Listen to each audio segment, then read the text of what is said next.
Merci d'écouter Sounds Like Portraits et bienvenue dans le 151e épisode saison 8 de mes conversations avec des humains créatifs. C'est Philippe Ingard. Sounds Like Portraits est disponible sur Spotify, Apple Podcasts, Google Podcasts et Stitcher. Et si vous aimez, n'oubliez pas de visiter soundslikeportraits.com.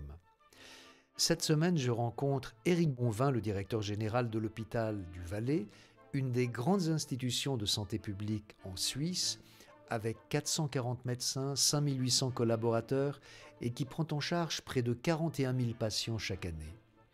Mais avant de devenir médecin puis de diriger cette institution, à 15 ans, après le cursus scolaire obligatoire, il a quitté le chemin de l'école pour prendre celui du voyage et des petits boulots. Il a même été un moment vendeur au Grand Bazar d'Istanbul, mais surtout, il s'est intéressé au sens de la rencontre humaine. De retour aux études, il s'est engagé dans la psychiatrie tout en cherchant à mieux comprendre les pathologies de la relation entre soignants et malades. Comment en effet éviter ce sentiment si dégradant et si répandu chez le malade de n'être qu'un diagnostic ou une maladie aux yeux des soignants? Pour Éric Bonvin, le soignant doit évidemment savoir, mais aussi être capable de mettre entre parenthèses ce qu'il sait pour aller à la rencontre du malade. Mais dans notre système hospitalier où chaque prestation des soignants est enregistrée, validée pour être contrôlée, où le temps manque, comment faire pour créer cet espace de rencontre? Comment soigner l'art de soigner? C'est la question de la semaine. Écoutez la réponse d'Éric Bonvin, mais pour commencer, il m'a parlé de ce que toute sa vie, il a toujours cherché. Toute ma vie, j'ai cherché finalement à voir comment rencontrer l'autre. C'est vraiment une question qui est venue très tôt. Je viens d'une famille nombreuse, grande fratrie. J'étais plutôt un jeune, j'étais le 5e. Et c'est vrai qu'il fallait à la fois trouver sa place et puis en même temps rencontrer l'autre parce qu'à l'époque aussi, les parents, c'était quelque chose d'assez éloigné. On était dans un environnement où l'autre était finalement assez distant au départ. La question de rencontrer l'autre, c'était aussi finalement de savoir comment se trouver soi-même. Et si on a de la difficulté à se positionner ou on n'a pas ce positionnement par rapport à l'autre, on ne sait pas non plus où l'on se trouve. Donc je pense que ça a été une question qui est un peu en filigrane de tout ce qui s'en est suivi en quelque sorte. Et après, en m'intéressant à la médecine, à ces choses-là, c'était plus sur la dimension de la souffrance. Mais finalement, ce qui m'intéresse toujours là-dedans, c'est la relation à l'autre. Vous avez grandi à Crans-Montana, dans un milieu protégé. Pourquoi est-ce que vous avez quitté la scolarité à 15 ans, après le cursus obligatoire? Alors, je l'ai quitté parce que j'étais dans un milieu protégé, mais qui s'est effondré. Ma famille s'est disloquée, en quelque sorte, surtout par le divorce de mes parents. Et puis, mes frères et sœurs aînés étaient déjà hors du nid, comme on dit. Donc je me suis retrouvé plus dans un climat qui était ces climats un peu difficiles qu'on peut rencontrer lorsque un couple se défait, une famille se défait.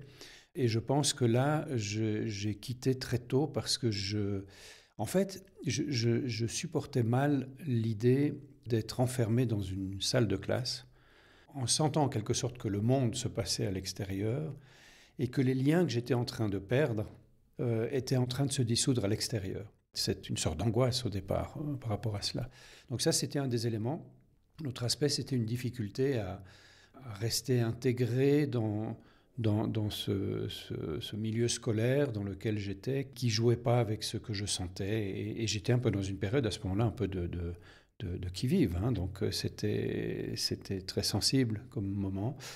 Et donc, je pense que je me trouvais plus protégé, plus à l'aise en étant à l'extérieur de ce système. Vous évoquez l'idée de la rencontre. Qu'est-ce que ce serait le contraire de la rencontre?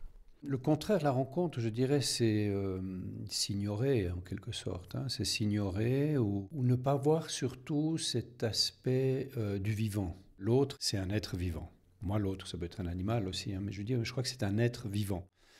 Et ça me paraît tellement important aujourd'hui parce qu'on peut être réifié, c'est-à-dire réduit à un objet. Et on le voit beaucoup dans notre société. On est dans une société de la marchandisation. On voit ça beaucoup dans les hôpitaux, par exemple, et les gens ressentent ça en disant « je ne suis qu'un numéro ». hein, et ça, c'est très fort. C'est-à-dire qu'on n'existe plus en tant qu'être, on existe juste en tant que chose posée là. Et je pense que dans les états les plus dégradants pour les êtres vivants, et surtout les êtres humains, mais ils le font avec les animaux aussi, mais c'est de réduire l'autre à cela. Et on le voit dans des situations de domination, de guerre, enfin, des choses comme ça, de racisme, de rejet de l'autre. C'est ça, c'est dégrader l'autre et le ramener à un statut d'objet. Alors justement, je voudrais revenir à ce moment difficile pour vous dans votre vie, à l'adolescence, ce moment où vous avez voyagé, vous avez fait des petits boulots pour vivre.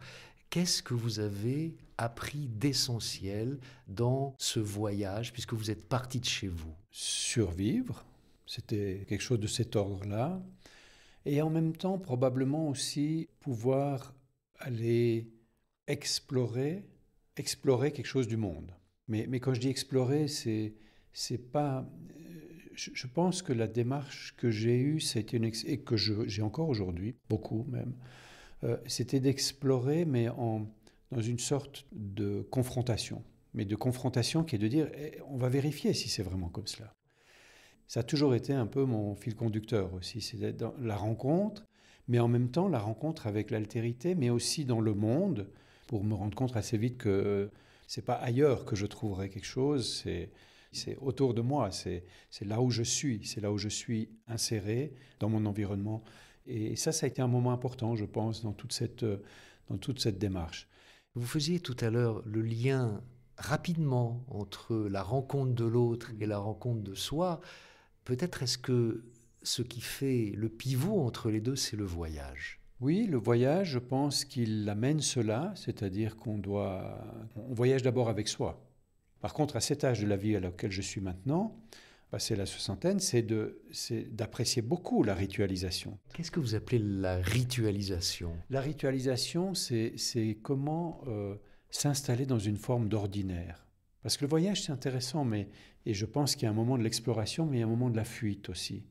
Je crois que c'est un peu cette définition du monde moderne. On est dans l'idée que nous progressons, mais si nous progressons, c'est qu'aujourd'hui n'est pas assez bon et que ça ira mieux demain. Ça ira mieux sur Mars ou demain qu'aujourd'hui. Et à un moment donné, il faut se rendre compte que je crois qu'il faut s'arrêter, il faut se poser, il faut s'installer là. Mais c'est très fort. Ça passe même pour une sorte d'inconséquence dans notre monde, de dire arrêtons-nous un moment. Arrêtons-nous de faire pour être, c'est ça que vous voulez dire? Oui, quoique être et faire en même temps, hein, c'est faire tout simplement comme on est tout simplement. À quel signe est-ce que vous sentez que vous avez affaire à quelqu'un de présent devant vous, avec vous? Déjà au fait que je sois présent à cette personne. C'est déjà le premier élément. Parce que si moi je ne suis pas présent, je ne vais pas pouvoir le percevoir, cette présence.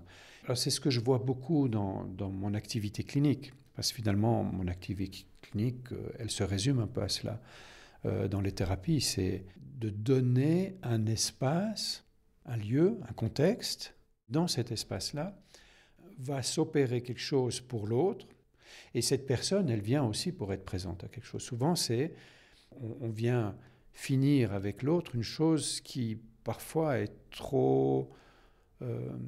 qu'on ne peut pas aborder seul. Non pas que nous ayons besoin de la compréhension de l'autre, mais nous avons besoin de la présence de l'autre. C'est-à-dire que l'autre est une présence qui atteste en quelque sorte du fait que je ne suis pas perdu dans un... Souvent les gens me disent dans la folie ou des choses comme celle-là, parce que l'autre est là, il peut être tout tranquillement là et dire mais faites-le, allez-y. Et ça, c'est un élément important. Donc là, il y a la présence mutuelle. Sauf que dans le cas de la thérapie, la présence de mon patient, je dis mon patient, pas mon patient, mais du patient qui est là, c'est la personne qui souffre et qui est en train d'essayer de trouver un changement pour être soulagée. Et là-dedans, il y a un jeu très particulier qui fait que quelque chose se passe.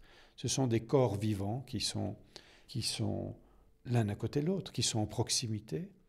Et il se passe des choses de ces corps vivants qui nous échappent, parce que c'est du vivant. C'est du vivant. Et ce qui se joue là est d'une alchimie absolument incroyable, mais qui est, à mon sens, enfin, je ne cherche pas à l'expliquer, du reste, il n'y a pas d'explication à donner, mais je pense qu'il y a beaucoup de choses qui se jouent là-dessus. Et ça, on le voit parce que Je pense qu'aujourd'hui, dans le soin, la dimension la plus importante, j'ai envie de dire, c'est la question de la sollicitude. C'est-à-dire, dans sa définition vraiment stricte, c'est une attention bienveillante. Dans l'attention, il y a une présence orientée vers autrui, bienveillante parce qu'elle elle est bienveillante. On veut le bien de l'autre. Et on veille au bien de l'autre. Absolument. Et ça, je crois que c'est juste. C'est un beau correctif que vous donnez, c'est veiller au bien de l'autre. Et ça, c'est très, très important. Et je pense que c'est là-dedans que ça se joue. Ça va de l'enfant qui est rassuré par son parent jusqu'à la personne qui souffre. Et ce qui est important, c'est cette présence attentive de l'autre.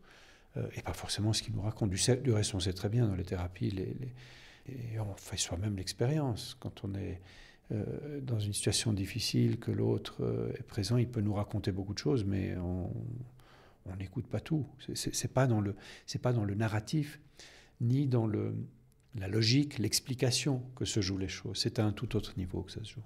Ce que je comprends, c'est que dans la relation entre un soignant et un malade, il y a une responsabilité du soignant de faire attention à la dimension qu'il prend en face du malade, ne pas l'écraser, s'ouvrir à lui, ménager un espace pour lui, pour que la relation, pour que la rencontre puisse avoir lieu. Oui, c'est juste. Je pense que le soignant doit donner une disponibilité. Et ça fait peur à beaucoup de monde aujourd'hui, parce qu'on dit si je suis trop disponible, je vais me faire manger par l'autre, en quelque sorte. Je dis toujours la relation thérapeutique, c'est une relation de maternage. Le maternage, c'est comment un enfant qui doit apprendre à marcher, qui commence à marcher, vous ne pouvez pas lui expliquer comment le faire. Vous ne pouvez même pas lui montrer comment faire. Tu ne peux pas mettre à côté de lui et puis voilà, tu mets un pied devant l'autre. Ça ne fonctionne pas comme ça. Quand on apprend à un petit homme à marcher, c'est qu'on lui tient la main et puis on lui dit « Vas-y, je suis là, essaye ». Je crois que c'est la même chose dans la thérapie. C'est la question juste de lui tenir la main. Mais ce qui va se mettre en route pour que la personne trouve sens et se sente mieux dans ce qui se passe, c'est ce maternage, justement. Mais c'est compliqué parce que le soignant, c'est une personne qui a le savoir par rapport au malade. Et ce savoir s'accompagne forcément d'un pouvoir, et particulièrement du malade qui est dans une relation souvent de soumission par rapport à ce savoir. Est-ce qu'on peut envisager d'apprendre aux soignants à connaître les limites de son savoir, les limites de son pouvoir, et comment s'ouvrir à la rencontre avec le malade? Je pense que le savoir du soignant et de la médecine, on va dire dans notre culture, c'est un savoir sur la maladie, mais pas sur le malade. Et c'est ça qui doit être appris. C'est que avoir une compétence, avoir un savoir, une technique, une science sur la maladie ne signifie pas soigner. C'est deux niveaux différents. Où est-ce qu'on apprend ça? Alors j'ai envie de dire, je pense que les gens apprennent ça au contact avec le malade. C'est là que ça se joue. Vous savez, dans les facultés de médecine, en un siècle, on a rajouté une 50aine de spécialités. On en a retiré 2 à la faculté. C'était médecine générale et philosophie de la médecine. Et on ne questionne pas assez cela. Donc je ne pense pas qu'on puisse apprendre à être en relation, mais on peut certainement dire, par la transmission du savoir, on va dire académique, dire où sont les limites.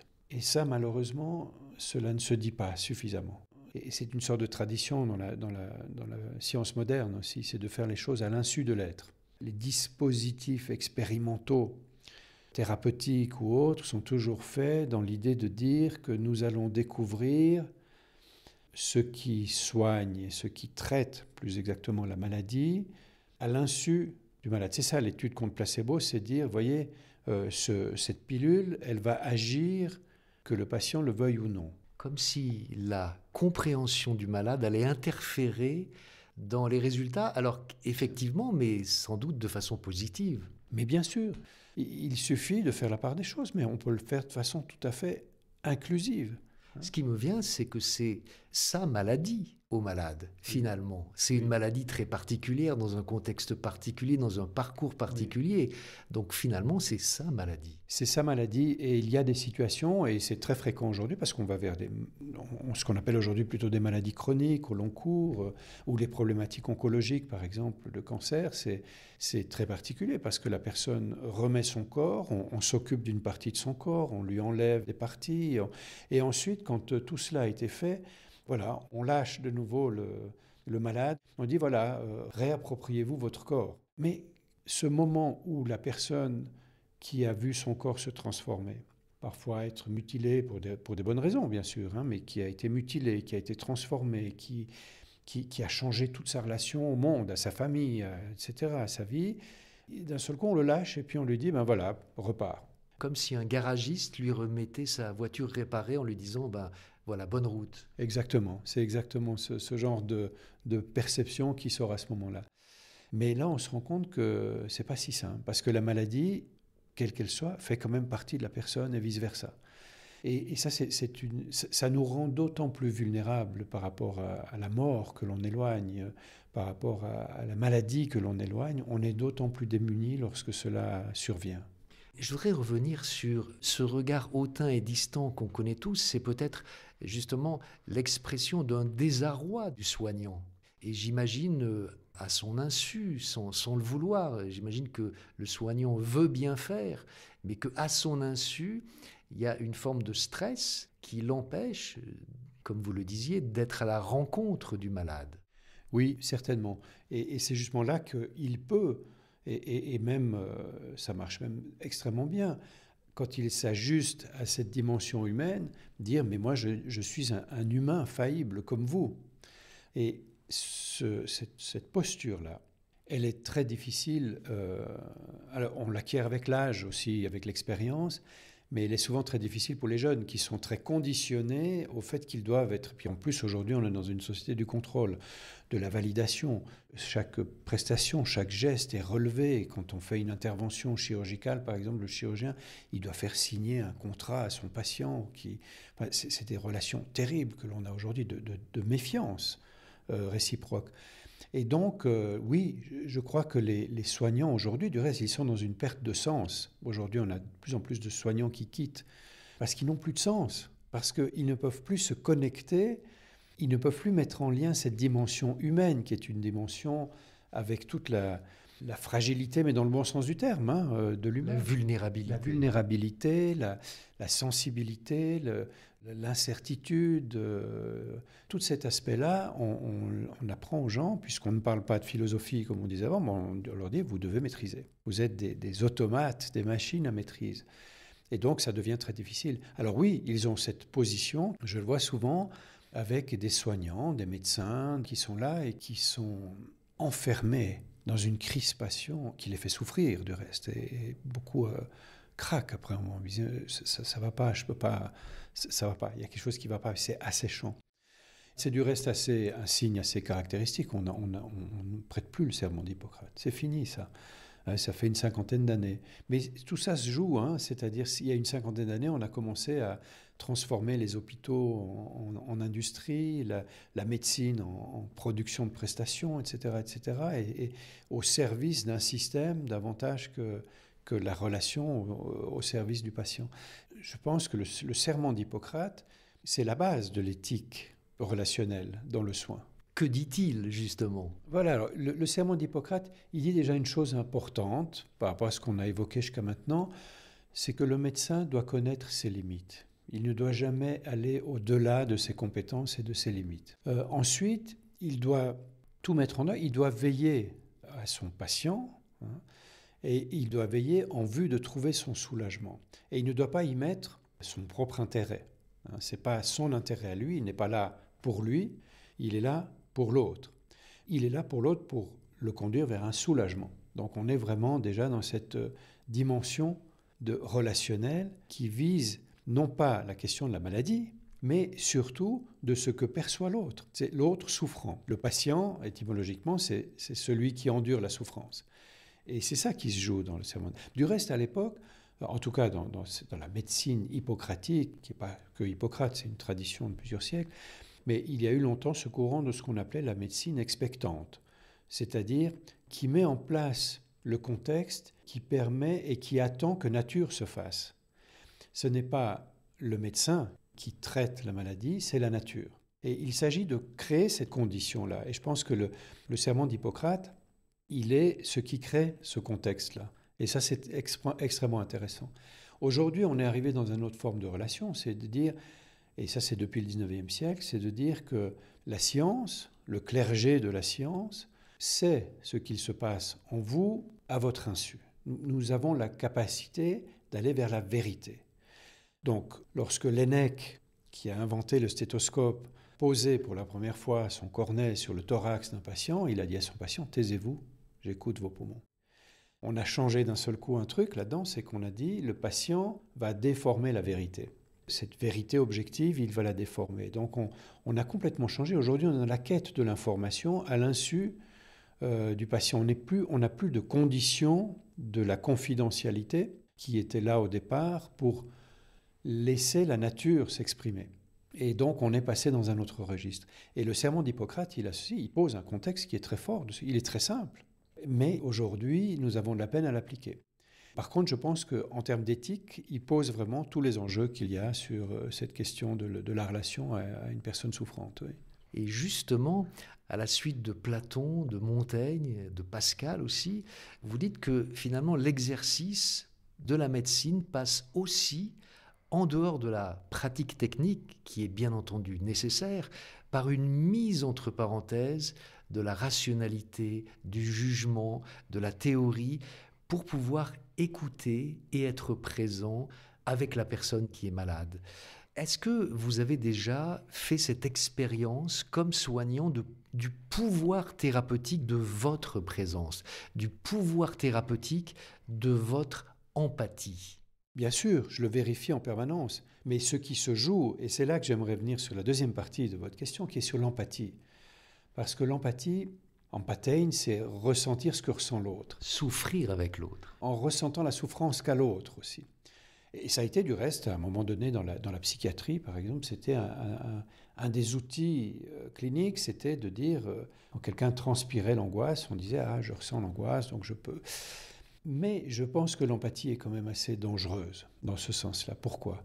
Parce qu'elle va d'abord détourner l'attention de l'autre sur ce que je sens. Et ensuite, partant de ce que je sens, je vais projeter quelque chose sur l'autre. Donc on est d'un seul coup, là on a une prise de pouvoir. Le contraire de la rencontre. Exactement, c'est ça. Et c'est pour ça que l'empathie me dérange en quelque sorte. Je crois qu'on doit être dans une relation d'attention. Je reviens à la sollicitude. Être attentif à l'autre, c'est être absorbé par l'autre. Quand je suis là, dans ce moment-là, je ne suis pas conscient de ce qui se passe, mais je ne suis et surtout pas attentif à moi. Mais vous dites être absorbé par l'autre, mais moi je pensais plutôt au chef d'orchestre, qui est à la fois chef d'orchestre et aussi présent au premier violon, au cymbaliste, etc., à chacun des instrumentistes de l'orchestre. Le chef d'orchestre, il connaît la partition. Moi, je ne la connais pas, la partition. Et donc, c'est un peu différent. C'est là qu'il y a ce jeu très important, mais qui, je le précise, est extrêmement agréable. Moi, j'adore ce moment-là, parce que moi, je n'ai pas d'effort à faire. Et je le dis, moi, c'est pas moi qui travaille ici, et moi, je ne sais pas non plus. Donc, cette présence, c'est un cadeau magnifique dans la relation, parce que je peux être totalement absorbé par l'autre, je n'ai même pas à me soucier de savoir si c'est vrai ou pas, où doit aller la personne. Par contre, je le fais, mais je constate que l'autre va mieux, hein, bien sûr, je ne fais pas ça s'il est perdu, mais je vois que l'autre va mieux, mais je peux ne même pas me soucier de moi-même. C'est ça qui est important. Vous voyez, c'est là l'empathie. Quand on est dans des relations empathiques, on a mal à la tête rien qu'en voyant le patient migraineux dans la salle d'attente quand on va le chercher. On porte la misère du monde et on pense qu'on va la réparer pour autrui. Il y a ce paradoxe extraordinaire. Si je regarde dans le monde des thérapies, quand je parle des thérapies, c'est des psychothérapies, hein, mais où on s'occupe par la relation des choses. Où on a depuis 2 siècles maintenant, on construit des techniques, des modèles, des écoles qui sont très dogmatiques parfois, et nous recevons des gens qui sont dans une problématique existentielle, qui sont bloqués dans une problématique qui souffre parce qu'il n'arrive pas à faire avec cette problématique. Et puis, où il y a des grandes théories dans des modèles qui disent, oui, il faut accompagner le patient dans le changement. Il faut qu'il change, en quelque sorte. Et c'est extraordinaire de voir que la personne, le thérapeute qui demande ça, souvent, est d'une rigidité terrible. Il est accroché à son modèle, à sa manière de voir, à sa pratique. Et il enferme, finalement, celui dont il pense qu'il devrait changer par l'outil qu'il a acquis, il l'enferme dans une rigidité terrible en lui disant « Non, non, tu dois aller là, parce que dans mes livres, où mon maître m'a dit ceci ou cela. » Vous voyez, ça, c'est quelque chose de terrible. Et je pense que d'être là, dans cette liberté d'être vivant avec l'autre, d'être là, et en disant « Ensemble, nous prenons la liberté de ne pas savoir » et de laisser, pour revenir à Hippocrate, laisser nature se faire, en quelque sorte, c'est un cadeau magnifique. Alors oui, ça, je le vérifie. Je le vérifie. Alors, ce qui n'est pas important que moi, je le vérifie, mais je le vérifie par le fait que le patient qui est là avec moi fait quelque chose de cela. Et il part en disant « c'est bon, c'est bon ». Mais bien sûr, il a fallu probablement aussi désapprendre. Il a fallu apprendre des tas de choses et puis les désapprendre après. Justement, on apprend à apprendre. Comment est-ce qu'on peut apprendre à désapprendre? Comment est-ce qu'on peut surtout apprendre à mettre des limites à son savoir, des parenthèses à son savoir pour pouvoir accueillir, pour pouvoir plonger dans l'altérité du malade? Alors là, je crois que c'est par cette position empirique, en quelque sorte. Hein. Vous parliez avant de Montaigne, de Pascal ou d'Empiricus, Sextus Empiricus. C'était ça l'idée de ces courants médicaux, c'était de dire « nous ne savons pas. Nous ne savons pas et nous ne maîtrisons pas. » Donc ça, je pense, c'est un élément important. Et par analogie à ce que je disais tout à l'heure, le fait d'être dans une présence humaine, dans un moment, il faut bien se rendre compte que la personne qui va consulter, qui va voir un soignant, elle est mobilisée par un enjeu existentiel. Donc elle est pleinement là-dedans. Elle est absorbée là-dedans.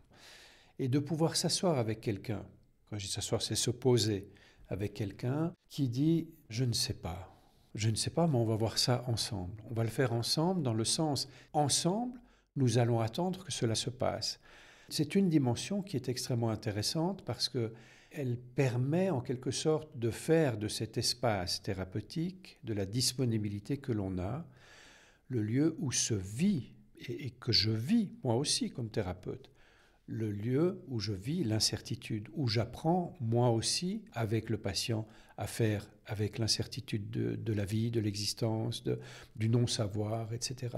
Mais est-ce qu'avant cela, pour créer cet espace avec le malade, il n'y a pas tout simplement l'écoute qui crée cet espace? Avant même de parler, est-ce qu'il ne faut pas montrer qu'on écoute? Si on le met à ce niveau-là, il faut entendre. La relation thérapeutique, elle va se fonder sur une alliance qui doit se faire. Et pour ça, il faut qu'il y ait une négociation. Cette négociation, c'est celle qui se fait entre l'attente qu'a la personne qui vient. Et il faut bien savoir que dans le monde de la médecine et du soin aujourd'hui, juridiquement, par exemple, un acte de soin, un acte médical est un acte illicite, juridiquement. C'est un acte illicite dont l'illicéité ne peut être levée que par le consentement du patient. On est sur un principe légal qui est là, c'est-à-dire que ouvrir le ventre d'un patient, c'est un acte illicite. Harceler une personne de questions intimes, c'est un acte très illicite. Déshabiller quelqu'un, le palper, tout ça, c'est un acte illicite. Qui, dans ce contexte, n'est levé, cette illicéité n'est levée qu'à partir du moment où le patient y consent. Et s'il y consent, c'est parce qu'il est demandeur de quelque chose. Et c'est là que va se jouer les choses. C'est-à-dire qu'il y a une attente. Et il faut voir si l'attente du patient colle avec les possibilités, les compétences, les aptitudes du soignant. Là-dedans, il y a une écoute, mais l'écoute doit aller dans les deux sens. C'est-à-dire que le patient doit aussi entendre, parce qu'on doit lui déclarer notre intention.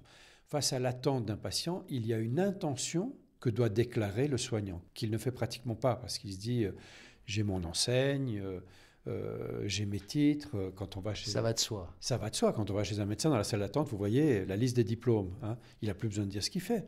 Et le ça va de soi, c'est de nouveau agir à l'insu d'eux. Aujourd'hui, c'est quelque chose d'extrêmement sensible. Et je pense que là, on doit se rencontrer. C'est-à-dire non seulement il y a de l'écoute, mais il y a aussi une déclaration d'intention mutuelle qui doit se faire. J'évoquais tout à l'heure le réflexe spontané de protection de la part du soignant concernant la détresse du malade. Mais est-ce que pour le malade lui-même, est-ce qu'il n'y a pas aussi un réflexe de protection, c'est-à-dire un déni avant d'accepter sa maladie?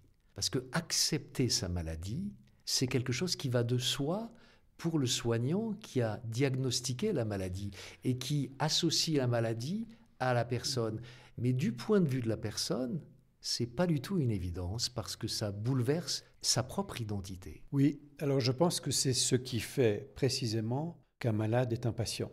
C'est-à-dire que c'est une personne qui endure la souffrance parce qu'elle n'arrive pas à faire avec. Moi, je garde pour ma part comme repère de ce qu'est souffrir et être soulagé, voire être guéri, c'est est-ce qu'on fait avec ou pas?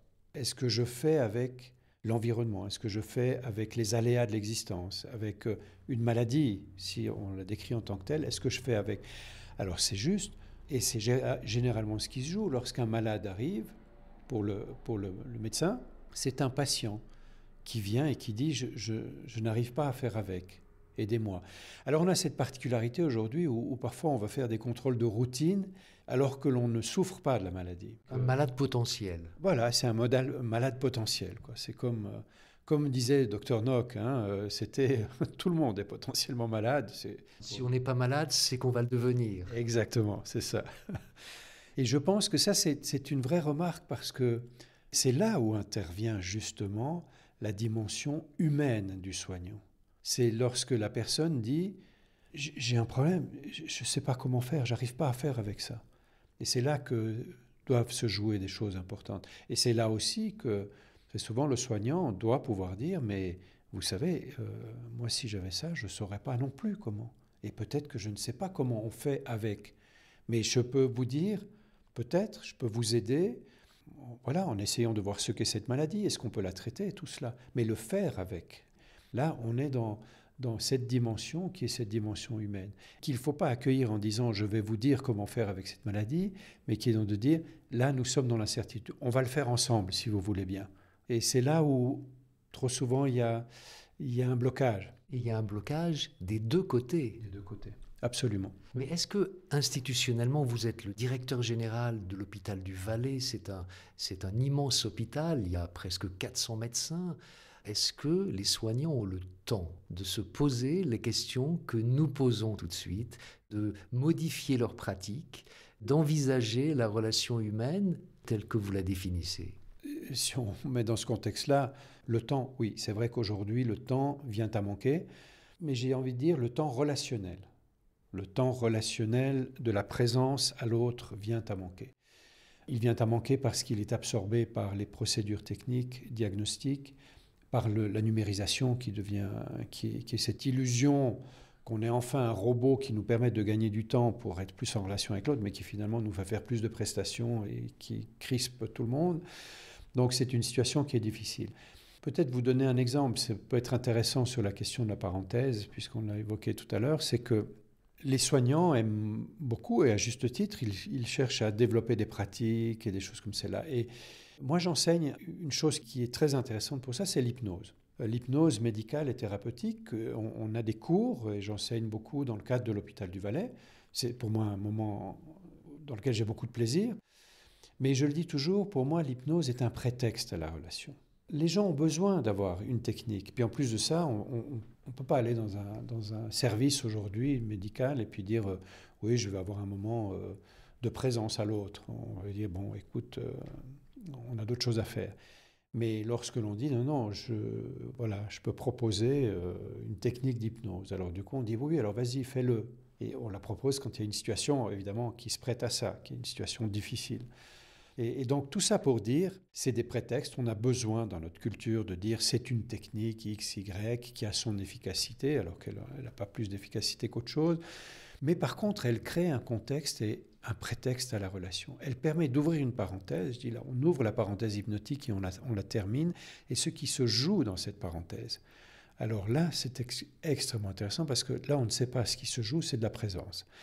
Lorsque l'on a une situation difficile, d'une personne qui, je ne sais pas, je prends un exemple, qui devrait faire un traitement sous un accélérateur de particules, on est enfermé dans un bunker, on est bombardé par des électrons. Alors non pas que ça fasse mal seulement, mais c'est très inquiétant. Parfois, les personnes sont attachées sur la table d'irradiation parce que ça doit être au millimètre près, donc c'est quelque chose de très précis, qui marche bien, cela dit, sur la maladie. Mais c'est terriblement angoissant pour certaines personnes. Eh bien, lorsque vous avez une personne qui, d'un seul coup, n'arrive pas à faire avec ça, s'angoisse, ne peut plus faire avec cette situation, je peux vous garantir qu'elle va faire perdre beaucoup de temps à tout le monde parce que le programme qui est minuté, tout ça va être décalé, etc., etc. Et bien là, lorsque les personnes ont compris que dans cet espace-là, en changeant leur présence à l'autre, vont changer beaucoup de choses. Et là, on n'est plus tellement dans une question de temps, on est dans une question de changement, de disposition par rapport à l'autre. Je pense que là, ce n'est pas question de temps, mais c'est comment est-ce que le soignant peut s'asseoir juste le temps de rencontrer l'autre. Actuellement, beaucoup de soignants sont aussi des patients, c'est-à-dire qu'ils souffrent de leur métier de soignant. Mais oui, alors absolument, je pense que les soignants souffrent et aujourd'hui ils souffrent de ce contexte qui n'est plus du tout adapté à la relation de soins. Vous évoquez l'importance de la relation humaine dans la relation thérapeutique, mais au fond, à quoi sert un médicament ? C'est une grande question. Le médicament est censé, aujourd'hui la définition c'est qu'il va traiter une maladie. Mais dans le fond, l'idée du médicament qu'on a dans l'humanité, je crois que c'est intéressant, c'est de dire qu'on va charger un objet pour qu'il fasse quelque chose, qu'il transforme quelque chose en nous et qu'il rétablisse quelque chose. C'est comme s'il pouvait faire une chose que nous ne pouvons pas faire. On pense que soulager de la souffrance, c'est-à-dire de la perception que j'ai des aléas de ma vie, comment est-ce que je fais avec, il pourrait y avoir des médicaments qui me permettent de le faire. Et ça nous a plongé dans quelque chose de terrible, parce que ça nous plonge dans l'addiction, ça nous plonge dans la dépendance. Ce qu'il y a de terrible là-dedans, c'est que je pense que le fait d'être mieux ne peut venir que de la substance, que de la matière. Et ensuite aussi, de ne plus par soi-même essayer d'ajuster les choses. C'était ce fameux mythe du pharmacon, qui est la naissance de l'écriture aussi. Mais lorsque le dieu de l'époque, enfin Hermès, présentait au roi Tammuz, il lui présentait l'invention de l'écriture sur les papyrus, le roi assez sage lui dit « Mais malheureux, tu as inventé la meilleure manière pour que les humains ne perdent pas la trace de notre savoir, mais tu as de même coup, tu as enlevé ce savoir de leur cœur. » C'est-à-dire qu'à partir du moment où ce savoir est posé sur le papyrus, il n'est plus dans leur cœur. Et c'est toute cette métaphore qui dit que si, à partir du moment où on confie à un objet l'aptitude à vivre, eh bien, évidemment, on ne sait plus comment vivre et on est dépendant de ce qui est en train de se faire. Et ça, on le voit aujourd'hui. Je veux dire, on est dans une situation dramatique. Par exemple, sur la problématique des opiacés, c'est la première cause de mortalité entre 25 et 35 ans aux États-Unis aujourd'hui. Ça fait des dégâts terribles. Et c'est aussi probablement dans notre système sanitaire aujourd'hui cette idée que nous ne pouvons trouver une solution qu'en allant prendre un médicament et une prescription. Donc là, on est piégé là-dedans. Donc le médicament, et voilà, les sources les plus anciennes ont toujours dit, y compris Hippocrate, mais bien avant aussi, en disant que le médicament, c'est un remède et un poison à la fois. Il dépend de la posologie, qu'il soit un remède ou un poison. C'est ça, exactement. Je pense que cette question, elle est intéressante parce qu'elle peut positionner aussi quelque chose de la responsabilité du soignant. Finalement, ce que vous dites, c'est que le soignant doit être dans une relation d'accompagnement par rapport au malade, mais est-ce que le médicament aussi ne doit pas être dans une relation d'accompagnement ? C'est-à-dire que le malade doit avoir une connaissance de l'usage du médicament, une connaissance des limites du médicament, de ses pouvoirs. Oui, mais de nouveau, je pense que c'est la distinction à faire entre le malade et le patient. C'est-à-dire celui qui souffre, qui est là dans ce qu'il perçoit, et on peut souffrir du médicament aussi. Beaucoup de patients ont de la peine avec leurs médicaments. Ils ont la paix, ils n'arrivent pas à faire avec, ils souffrent du médicament. Donc on voit bien qu'on a un niveau qui est celui de la relation à ce qui se passe, des aléas, de tout ce qui est en train de se jouer. Et après, il y a le médicament. Évidemment que si un dosage d'un médicament par rapport à une maladie, c'est le soignant c'est le médecin qui doit prescrire, qui doit doser tout cela. Ça, c'est un élément important par rapport à la maladie. Mais il doit toujours le faire en fonction d'un patient. Et on doit jouer à ces deux niveaux-là. Et c'est là que le fait de ne pas penser que le remède, le médicament va agir par lui-même à l'insu de tout le monde. Ça, c'est ce qu'on a dans l'effet contre placebo, comme on dit. C'est-à-dire qu'on sait que c'est un médicament qui a été validé parce qu'il agit même indépendamment de ce que peut percevoir le patient. Alors je pense qu'on doit faire attention dans les anciennes pratiques ou les pratiques magiques, par exemple de la Renaissance, comme ça, ou dans beaucoup de traditions, on voit que le soin consiste, par rapport au médicament, au remède, consiste à charger le remède d'une intention. L'amulette, par exemple, ou le talisman, c'est extraordinaire. Il y a eu beaucoup de débats là-dessus du temps de la Renaissance. Montaigne a écrit un magnifique passage dans ses essais sur le pouvoir de l'imagination, qui est très intéressant parce que ça part d'une histoire de talisman. Je trouve que c'est magnifique parce que Montaigne a évoqué toute la question du placebo déjà en 1590, donc c'était magnifique. Mais enfin, tout ça pour vous dire que là-dedans, je pense que l'idée de charger un objet d'une intention, c'est ça qui se passe chez le sorcier, chez le marabout, c'est qu'il va charger un objet d'une intention curative, protectrice ou que sais-je. Et à chaque fois que l'on est en contact avec cet objet, eh bien, on est en contact avec cette intentionnalité. Et ça, c'est très intéressant. Vous voyez, c'est par exemple là que si le médicament prescrit peut être aussi chargé de l'intention de soigner du prescripteur, cette fois, pas de l'industrie pharmaceutique, eh bien là, oui, il va y avoir un pouvoir énorme. Indépendamment de la qualité même du médicament ? Indépendamment, parce que là, l'effet placebo, c'est un effet non spécifique, mais global, et qui agit non pas forcément sur la maladie, mais sur la perception de la maladie. Par le malade. Par le malade, bien sûr. Et c'est ça qui est très intéressant. Et c'est pour ça que je pense qu'on devrait passer beaucoup plus de temps, c'est pas forcément beaucoup de temps, mais aujourd'hui, lorsque un malade va voir un médecin, le médecin lui dit « Ah, vous avez telle maladie, voilà tel remède ». Et il faut rajouter le placebo, il faut rajouter la couche qui dit « Mais vous, comment est-ce que vous sentez ? Qu'est-ce qui vous permet d'aller mieux ? Qu'est-ce qui vous permettrait à vous de dire que vous êtes soulagé ? Comment est-ce que vous le sentiriez, cela ?»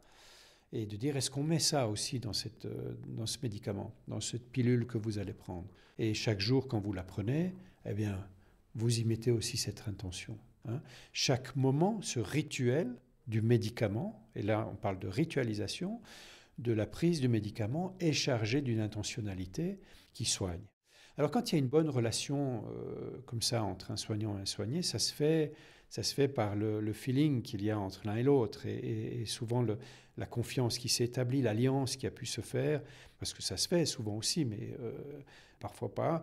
Mais quand ça se fait, alors c'est souvent ce qui mobilise aussi le fait que le patient, plutôt que de jeter son comprimé dans les toilettes et de tirer la chasse d'eau le matin et de continuer, il va le prendre. C'est un grand enjeu pour la pharmacologie aujourd'hui, c'est la compliance. On considère aujourd'hui qu'un patient sur deux ne prend pas ce qui lui est prescrit. Donc ça serait peut-être intéressant de se poser la question de savoir comment lui donner de bonnes raisons, mais pour lui, de prendre ce médicament. Et là, en étant aveugle sur ces dimensions placebo, les soignants, ils ne savent même pas que les patients, ils ne prennent même pas leur traitement. Donc là, il y a vraiment quelque chose il y a un champ extraordinaire à développer au sein de la médecine très rationaliste. Il y a un champ magnifique à développer. À votre avis, est-ce qu'il y a quelque chose d'essentiel à apprendre pour le malade de sa maladie ? Oui. Je suis souvent très frappé. Vous avez des personnes qui sont atteintes d'une maladie, parfois grave, cancer grave, une chose comme ça, et qui disent « mais c'est une bénédiction cette maladie. Ça m'a appris tellement de choses sur… » Quoi par exemple ? Eh bien sur la présence de mes proches, sur l'importance, de se poser dans la nature et de sentir les choses. de ralentir, mais dans le sens de trouver son rythme. Des choses comme celle-là, en disant, mais j'étais avant dans l'angoisse, j'étais crispé partout, je ne voyais même pas les autres, je m'ignorais moi-même, et d'un seul coup, on découvre des tas de choses. À vous écouter, c'est lié à la présence. Souvent, c'est ça. On se relie de nouveau. On sort d'un isolement, d'une sorte d'autisme, et puis c'est vrai que généralement, c'est ce qui est témoigné, c'est ce lien de nouveau qui se fait avec autour.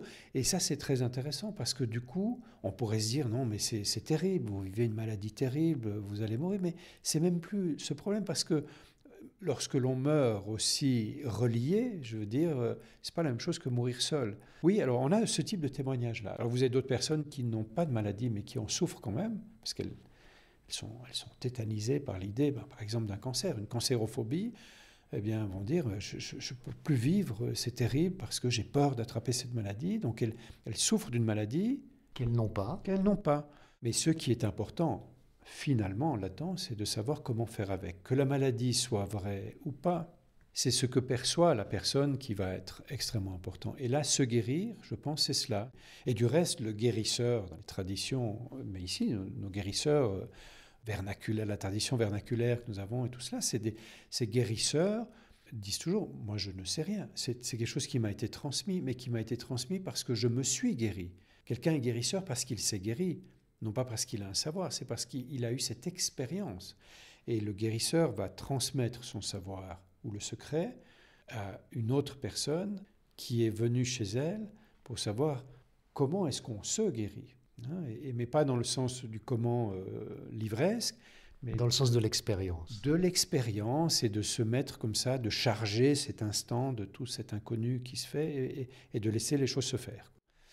D'apprendre à se laisser porter par l'existence, par l'incertitude, par la vie telle qu'elle est, c'est quelque chose de magnifique. Et c'est là qu'en tant qu'être humain, je pense que c'est un peu notre métier d'humain, quoi. C'est d'arriver à faire avec tout ça. Je vous ai posé beaucoup de questions. Est-ce qu'il y a une question que vous souhaitez me poser ? Oui, alors dans cette démarche où vous faites des entretiens, vous avez des gens qui viennent et comme ce souci de voir comment est-ce que les personnes incarnent quelque chose, c'est-à-dire comment quelque chose de l'ordre de l'existence s'incarne dans une personne. Comment est-ce que vous vivez ça ? Comment est-ce que vous faites-vous pour accompagner dans ces entretiens les personnes pour qu'elles aillent vers ce qui est de l'ordre du vécu, de l'incarné et non pas de la théorie sur soi-même en quelque sorte ? Pour qu'elles aillent vers ce qu'elles ne savaient pas qu'elles savaient. C'est l'expérience que je fais dans l'entretien justement. Cette question, elle est vraiment centrale parce que je vois une parenté entre mon travail et le travail des soignants.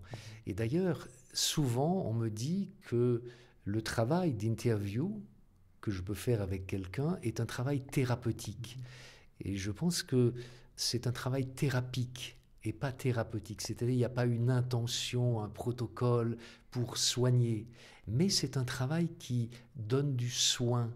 C'est-à-dire qui prend soin de la présence de l'autre. Et vous me demandez comment ?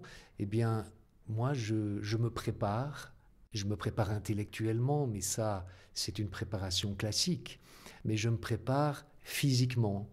Je vais marcher, je vais me vider de moi-même pour pouvoir accueillir l'autre. De cette façon, ça me permet dès le début, de plonger dans l'altérité. Et je crois que c'est ça, l'écoute. C'est justement le fait de ne pas parler vraiment quand on est en présence de l'autre. Et on n'écoute pas seulement avec ses oreilles, on écoute avec qui on est, et on découvre aussi de l'autre qui on est, parce qu'on est un miroir pour chacun, à condition d'être capable de discerner son image dans le miroir de l'autre, et de ne pas chercher à s'y projeter comme sur un écran. Et donc, moi, je vois une parenté entre ce que vous dites de la relation thérapeutique et puis mon travail, parce que dès le début, je l'ai voulu, ça fait 25 ans, je l'ai voulu comme une relation humaine exemplaire, sans savoir bien ce que ça voulait dire, mais en sachant bien ce que je ne voulais pas faire. Et ce que je ne voulais pas avoir, je ne voulais pas de tension, je ne voulais pas de pression, je voulais pouvoir être avec quelqu'un. Et j'ai découvert que cette relation, et c'est pas moi, c'est pas l'autre, c'est la relation qui fait que elle est révélatrice de quelque chose qu'on attend. Pour moi, une interview, c'est un moment de partage. Oui, et je l'ai bien senti aussi, et merci beaucoup, parce que je crois que c'était aussi, comme vous le dites, dans ce type d'entretien, pour moi qui l'ai vécu avec vous maintenant, c'est aussi un entretien dans lequel je me suis senti bien, parce qu'il y avait cette sorte de fluidité et pas d'aspiration sur des, comment dire, sur le fait de vouloir orienter les choses d'une manière ou d'une autre. Donc je l'ai beaucoup senti aussi comme ça. Merci beaucoup. Ça permet aussi un partage et de mieux comprendre comment on fonctionne soi-même. Ça permet aussi de comprendre que les questions qu'on pose, elles sont comprises autrement par l'autre. Et j'adore ça, de me rendre compte que ce que j'avais pensé, ça se déploie d'une autre façon. J'aimerais aussi que vous ayez le dernier mot. Je vais sortir de la pièce où nous nous trouvons. Je reviens dans 1 minute. Je vous laisse le micro et vous pouvez ajouter ce que vous souhaitez à cet entretien. Voilà, et bien là, je me trouve dans cette énergie de l'entretien que nous venons d'avoir, qui laisse aussi résonner maintenant, vibrer en quelque sorte, toutes ces paroles qui ont été échangées, ces orientations qui ont été proposées par les questions qui m'ont été posées ou que j'ai posées. Il y a comme ça un sentiment où quelque chose se dépose, s'apaise, s'installe pour se diluer de nouveau petit à petit dans le cours de l'existence. Merci. Merci Éric Bonvin d'avoir partagé votre histoire et vos réflexions dans Sounds Like Portraits. Musique Charmeuse de Serpent, composée et dirigée par Olivier Glissant. C'était Philippe Ingard. À bientôt.